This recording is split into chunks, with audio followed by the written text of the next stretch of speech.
পিয়ারের ব্যাপারে আমার স্পষ্ট বক্তব্য হচ্ছে যে এখানেই আমি বলছি যে স্ট্যান্ডবাজি সবাই মিলে বসে একটা নতুন পদ্ধতি নিয়ে এসে আপনি মোটিভেশন ছাড়া একদিনে যদি আপনি চালাই দিতে চান, এটা কি কেউ হয়?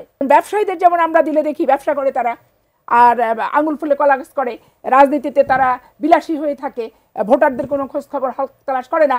এতে প্রত্যেকটা দল যখন ক্রাইসিসে পড়ে তখন ওই সমস্ত সুবিধাভোগী ব্যবসায়ী হাইব্রিডদের কিন্তু বিপদে কোনো দল কিন্তু পায় না। ফখরুল ইসলাম আলমগীর তিনি বলেছেন, তিনি বিদেশ থেকে ফিরে এসে বলেছেন যে নির্বাচনে জনগণের অধিকার পরিপূর্ণ হবে না পিয়ার পদ্ধতিতে, বাংলাদেশি জনগণ এই পদ্ধতিতে অভ্যস্ত না। অন্যদিকে আজকে মেজর হাফিজ তিনি বলেছেন যে স্বাধীনতা বিরোধী ও সরকারের সৃষ্ট দুটি রাজনৈতিক দল শুধু পিয়ার চাচ্ছে, আর কেউ চাচ্ছে না। কিন্তু জামায়াত ইসলাম এবং অন্য ইসলামী যে দলগুলো যদি বলি, তাদের যে অবস্থানে যে শক্ত অবস্থান পিয়ারের নিয়ে, আজকেও বলেছেন যে পিয়ার ছাড়া বাংলাদেশে ইলেকশন হবে না। এই অবস্থায় আসলে নির্বাচনের তাহলে ভবিষ্যৎটা কি? একে তার আগে আমি একটু বলে নিই, সংবিধান পরিবর্তনশীল, যুগের সাথে তাল মিলিয়ে যে কোনো জিনিস আপডেট হতেই থাকবে, নিচের দিকে তাকায় থাকার কোনো বিষয় নাই। এই সংবিধানে শেখ হাসিনা ওয়াজেদ একটা পার্লামেন্টে ডাবল এমপি থাকবে, এটা সাংঘর্ষিক, এগুলো অবশ্যই পরিবর্তন হওয়া উচিত। এবং এটা অনেক কিছু পরিবর্তন হওয়া দরকার, তার সাথে এটা পরিবর্তন হওয়া দরকার। 7ই মার্চের ভাষণ স্বাধীনতার ঘোষণা পরিবর্তন হওয়া দরকার। তারপরে আরপিওতে অনেক কিছু করছে তারা, কখনো বলছে স্থানীয় সরকার যারা নির্বাচিত তারা এমপি ক্যান্ডিডেট হতে পারবে না, যখন দেখলো তার দলে বিদ্রোহী সব দাঁড়ায় যাচ্ছে আবার বললো যে না হতে পারবে। তারপর তার গঠনতন্ত্র পরিবর্তন করছে, স্বতন্ত্র হলে বহিষ্কার, তার গঠনতন্ত্র আছে, সেইটা সে অ্যাপ্লাই করে নাই 24-এর নির্বাচনে। এই যে নিজের প্রয়োজনীয় সংবিধান, গঠনতন্ত্র, নিজের মন মতো পরিচালনা, এইটা অবশ্যই পরিহার করার প্রয়োজনীয়তা রয়েছে। আর পিয়ারের ব্যাপারে আমার স্পষ্ট বক্তব্য হচ্ছে যে এখানেই আমি বলছি যে স্ট্যান্ডবাজি, পিয়ার ছাড়া ভোট হবে না। সব কিছু নিয়ে ভোটকে থ্রেট কেন? সব কিছু নিয়ে ভোটকে কেন থ্রেট? যে পিয়ার ছাড়া ভোট হবে না, অমুক ছাড়া ভোট হবে না, তমুক ছাড়া ভোট হবে না, ভোটকে নিয়ে এত থ্রেটের কি আছে?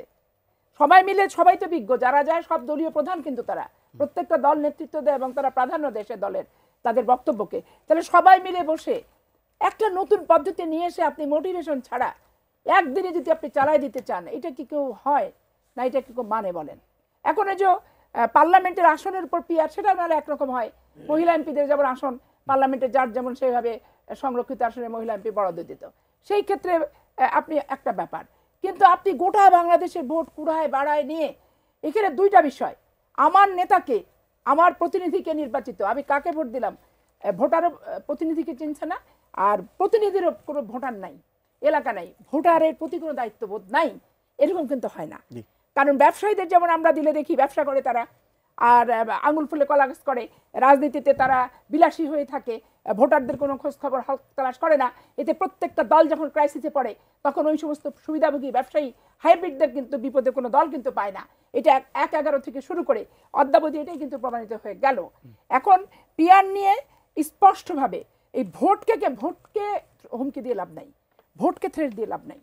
ভোটকে হতেই হবে, ভোটটা হতেই হবে। ডিসেম্বরের জায়গায় জানুয়ারির জায়গায় ফেব্রুয়ারি, এর ভিতরে ভোট হতে হবে, নাহলে বাংলাদেশের পার্মানেন্ট সমাধান হবে না। কিন্তু যে সমস্ত রাজনৈতিক সংগঠন আমরা আছি, আমরা সংবিধানের কোন কোন জিনিসগুলা পরিবর্তন করব, একবার ঐক্যমত্যে পৌঁছায় যাওয়া দরকার। পরিবর্তন যেটা করতে পারবো না, কেন পারবো না, সেই ব্যাপারে ঐক্যমত পৌঁছানো দরকার। এখানে আমরা যদি শেষ পর্যন্ত পিয়ার নিয়ে যদি বলি, ঐক্যমতে না পৌঁছায় এবং জামাত সহ যে সব দলগুলো পিয়ারের দাবি করছে তারা যদি ইলেকশনে না আসে পিয়ার ছাড়া, তাহলে কি হবে? এইখানেই তো সমস্যা, যে নির্বাচন হবে না হামলা চলছে কেন? জামাত হচ্ছে গোড়ারটাও খায়, তলারটাও খায়, আগারটাও খায়।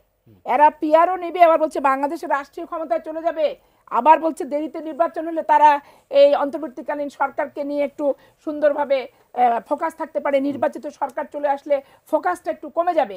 এখন যারা আগারও খায় তলারও খায়, তাদেরকে মানা দেওয়া খুব কঠিন, এবং তারা পিয়ার ছাড়া ভোটে যাবে না, আরো কত তাদের এজেন্ডা আছে, এটা ছাড়া ভোটে যাবো না, ভোটকেই শুধু থ্রেট দিচ্ছে। তো বাংলাদেশের 71-এর 69 সালে যে গণঅভ্যুত্থান হলো, 71-এর মুক্তিযুদ্ধ তো সেই স্বায়ত্তশাসনের দাবিতে, সেই নির্বাচিত প্রতিনিধিদের দায়িত্ব দেওয়ার জন্য। আবার দেখে 9 বছর আন্দোলন, সেই তো একটা সুষ্ঠু নির্বাচন। 86-88 আমরা মানি নাই নির্বাচন, সেই তো সুষ্ঠু নির্বাচনের দাবি। আবার এই 15 বছর, সেই তো সুষ্ঠু নির্বাচন। তো ভোটকে হুমকি দিবে কেন?